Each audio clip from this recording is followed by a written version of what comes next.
Now, obviously, if you're raising a whole family of 6 or 8 or whatever, you're gonna obviously need to rent out a whole house or even buy a whole house, which is a lot more expensive than what we're gonna be discussing in this video. What we're gonna be discussing in this video is that, let's just say that you're my age. You're just an average dude or girl living in your 20s. But unlike me, you are living by yourself. And let's just say theoretically that you have no roommates to split rent with, which you should because that's a lot cheaper. So in this scenario, it's gonna cost even more for your rent. And the average monthly cost for a 1-bedroom rent in California, where I live, is roughly $1,500. And so if you plug that into the calculator, that is roughly $90,000 after 5 years. And now, let's just say theoretically, you're a dude in your 20s, you want the newest car, which I can understand, at least emotionally. The average new car cost in 2025 is $49,740. And so let's bring up a car loan calculator because you should be doing that when you buy a new car anyways. The average car loan term nowadays is 68 to 72 months.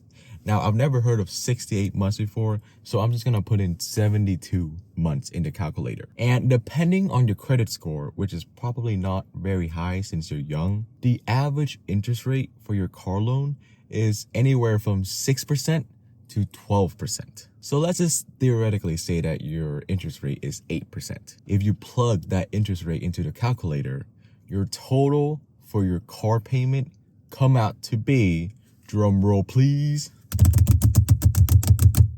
$65,099 plus 49 cents. So that's already way more than halfway to that $90,000 5 years worth of rent. But don't worry, we'll get there because we still haven't taken account into the cost of gas that we're gonna be spending in the next 5 years for that car. And according to Car Parts, the average gas price is anywhere from $130 to $200 a month. And by the average gas price, I mean like that's how much you're going to be spending monthly. And so if you take the median of that, which is $170, and then you plug that into a calculator, after 5 years, that amounts to $10,200 after 5 years worth of gas. And on top of this, let's now talk about our favorite subject, insurance. According to Nerd Wallet, the average American spend $191 per month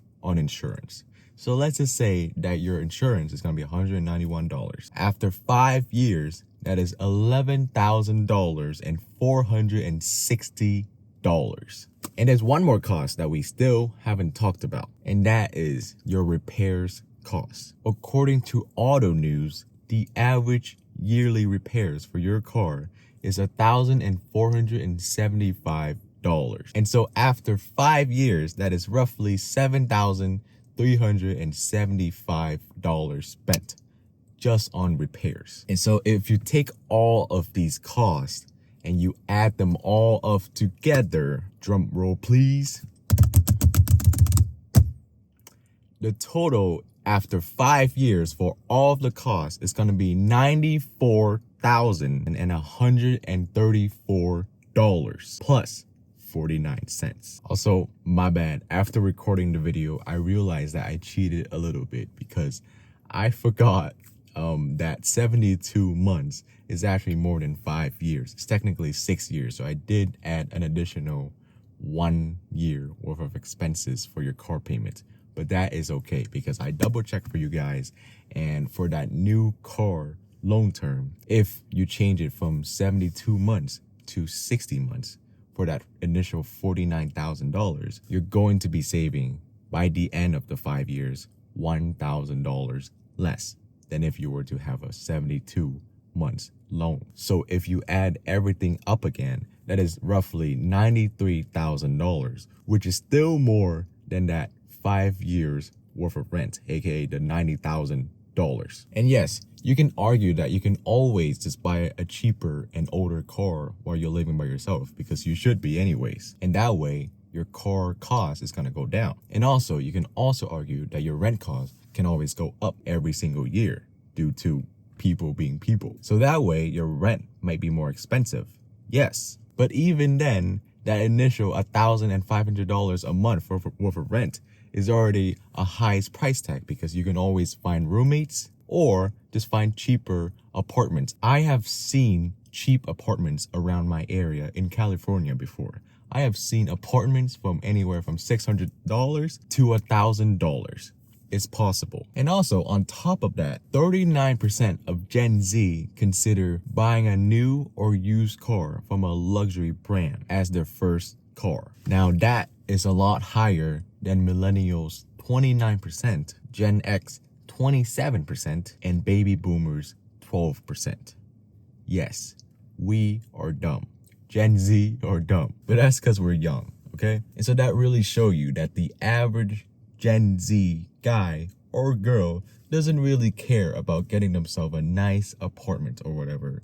They just care about getting a nice luxury, hopefully new car, which can even be more expensive than their rent. Now, let's just say that you're a little bit more frugal and you spend only $800 a month for rent, which is entirely possible where I live in California. Again, because it's California, it's so expensive. I don't know how it's possible, but it is. That is roughly $48,000 after 5 years of living there. And let's say that you got yourself a used car.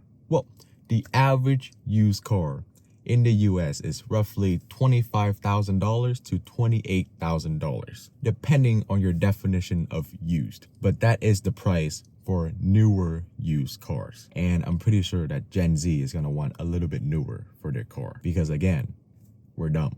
And so to put that into the calculator, let's just say that your loan term and your interest rates are the same. That is gonna be $35,000 and $592 total after 5 years. And let's just say that gas prices and insurance are also the same, which after everything added up, that's gonna be $57,000 and $252 after 5 years of ownership for your damn car. So instead of $35,000 total for the used car, it's gonna be $34,000 total, which only changed the $57,000 total cost of ownership after 5 years for the car to $56,000. That is still a lot higher than $48,000 worth of rent. The fact that your car payments in total can even come close to your rent is scary to me, let alone even surpassing it. It is absolutely horrifying to me as somebody who's trying to be as frugal as possible. And you might say, oh, this bill only applies for 5 years. After 5 years, I'm good. Well, according to the Zebra survey, 64 of Americans who took the survey said that they only own their car for 5 years or less. So basically, once their car payment is up, they move on to the next car. And as a result, the cycle repeats and they never stop losing money to their damn car. And so yeah, I have homework for you. After this video, please go and do the math yourself. Add up all of the costs for your car ownership after 5 years or 10 years. And let us know down in the comments below. Does your car cost near or even more than your rent? Hopefully not. But yeah, that's about it for this video. If you want to watch my other car rant video, click on this video right here. And yeah, that's about it. Bye.